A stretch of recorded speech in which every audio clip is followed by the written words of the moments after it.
इतिहास में ना कुछ कहानियां तलवारों से नहीं लिखी जाती। वो लिखी जाती हैं त्याग से, बलिदान से, और वो अमर हो जाती हैं। तो चलिए आज एक ऐसी ही कहानी में उतरते हैं। अब आप कहेंगे कि इसकी एक मॉनेटरी वैल्यू तो है ही। आज के हिसाब से देखें तो शायद ₹1.25 लाख।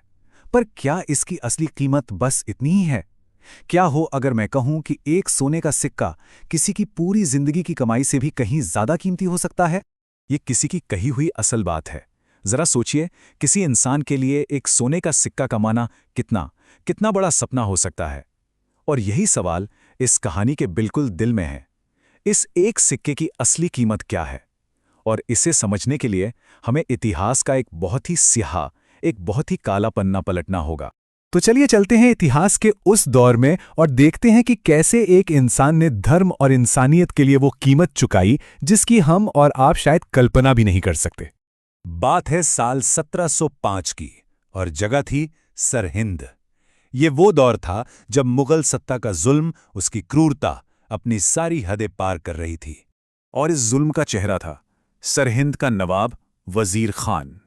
एक ऐसा नाम जिसने इतिहास में क्रूरता की एक ऐसी मिसाल कायम की जिसे सुनकर आज भी दिल दहल जाता है। उसने एक ऐसा गुनाह किया जिसके बारे में सोचकर भी आज रूह कांप जाती है। उसने अपनी नफरत का निशाना बनाया गुरु गोबिंद सिंह जी के मासूम बच्चों को। ये कोई आम बच्चे नहीं थे, ये थे साहिबजादा जोरावर सिंह, सिर्फ 9 साल के, और साहिबजादा फतेह सिंह महज 6 साल के, और उनके साथ थीं उनकी दादी माता गुजरी जी। उन मासूमों को जिंदा ही एक दीवार में चुनवा दिया गया, और ये सब देखकर माता गुजरी जी ने भी अपने प्राण त्याग दिए। पर वजीर खान की हैवानियत यहीं नहीं रुकी। उसने हुक्म सुनाया कि इन पाक शरीरों का अंतिम संस्कार भी नहीं होगा, कोई इन्हें हाथ नहीं लगाएगा। उसका मकसद सिर्फ मारना नहीं था, उसका मकसद था खौफ फैलाना, इंसानियत को हमेशा के लिए झुका देना। जब चारों तरफ ऐसा अंधेरा था, ऐसा डर था, तब एक शख्स इंसानियत की उम्मीद बनकर आगे आया। उनका नाम था दीवान टोडर मल जी। वो सरहिंद के एक बहुत ही अमीर और आप समझिए सबसे इज्जतदार लोगों में से एक थे। उन्होंने हिम्मत दिखाई और वो नवाब के पास पहुंचे अंतिम संस्कार की इजाजत मांगने। नवाब हंसा होगा और उसने एक ऐसी शर्त रखी जो किसी के भी होश उड़ा दे। उसने कहा, जमीन चाहिए तो जितनी जमीन चाहिए उस पर सोने की अशर्फियां बिछा दो, पर लेटाकर नहीं, खड़ा करके।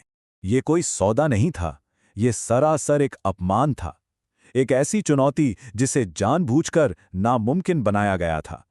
ये इंसानियत की सबसे बड़ी परीक्षा थी। लेकिन दीवान टोडर मलजी ने इस चुनौती को स्वीकार किया। और पता है, यहीं से शुरू होती है उस कीमत को चुकाने की वो कहानी जो इतिहास में अमर हो गई। उन्होंने एक पल भी नहीं सोचा। अपने जिंदगी भर की कमाई, अपने पुरखों की जमीन जायदाद, अपना घर, अपनी सारी संपत्ति, एक एक करके उन्होंने सब कुछ बेच दिया, सिर्फ सोने की अशर्फियां खरीदने के लिए। और फिर उन्होंने उन सिक्कों को जमीन पर खड़ा करके बिछाना शुरू किया। जरा सोचकर देखिए उस मंजर को। एक एक सोने का सिक्का जिसे कमाने में शायद पूरी जिंदगी लग जाती है, उसे धर्म और सम्मान के लिए जमीन पर खड़ा किया जा रहा था। ये सिर्फ एक बात नहीं, ये एक हकीकत बन गई। इतिहास इस बात का गवाह है कि दुनिया में कभी भी, कहीं भी जमीन का कोई टुकड़ा इतनी बड़ी कीमत पर नहीं खरीदा गया। ये दुनिया का सबसे महंगा सौदा था, और सबसे पाक बलिदान भी। असल में वो जमीन का टुकड़ा नहीं खरीद रहे थे, वो खरीद रहे थे उन मासूमों की शहादत का सम्मान। वो खरीद रहे थे इंसानियत की इज्जत, अपनी पूरी जिंदगी की दौलत से। तो इस बेमिसाल बलिदान का हुआ क्या? इंसानियत की इस जीत की गूंज कहां तक पहुंची? उस बेशकीमती जमीन पर माता गुजरी जी और दोनों छोटे साहिबजादों का पूरे सम्मान के साथ अंतिम संस्कार हुआ। उस दिन कोई जंग नहीं जीती गई, कोई तलवार नहीं चली, लेकिन उस दिन यकीनन मानवता जीत गई थी। और यहां कहानी का सबसे हैरान करने वाला, सबसे खूबसूरत पहलू सामने आता है। दीवान टोडरमल जी खुद सिख नहीं थे। सोचिए, उन्होंने एक दूसरे धर्म के लिए, इंसानियत के लिए वो सम्मान दिखाया जो शायद बड़ी बड़ी लड़ाइयां भी नहीं दिला सकती। आज फतेहगढ़ साहिब में उनकी याद में एक गुरुद्वारा है जो उनकी महानता को सलाम करता है। तो ये कहानी हमें क्या सिखाती है? पहली बात तो ये कि इंसानियत हर मजहब से, हर धर्म से बड़ी है। दूसरी कि सच्ची आस्था दिखावे से नहीं, त्याग से नापी जाती है। और सबसे बढ़कर ये कहानी सिखाती है कि अमर वो नहीं होते जो सिर्फ जीते हैं, अमर वो होते हैं जो दूसरों के दर्द में उनके साथ खड़े हो जाते हैं। जब भी इतिहास में शहादत और त्याग की बात होगी ना, दीवान टोडरमल जी का नाम हमेशा हमेशा बहुत श्रद्धा से लिया जाएगा, क्योंकि ये कहानी हमें याद दिलाती है कि कुछ लोग धर्म से नहीं, अपने कर्मों से महान होते हैं।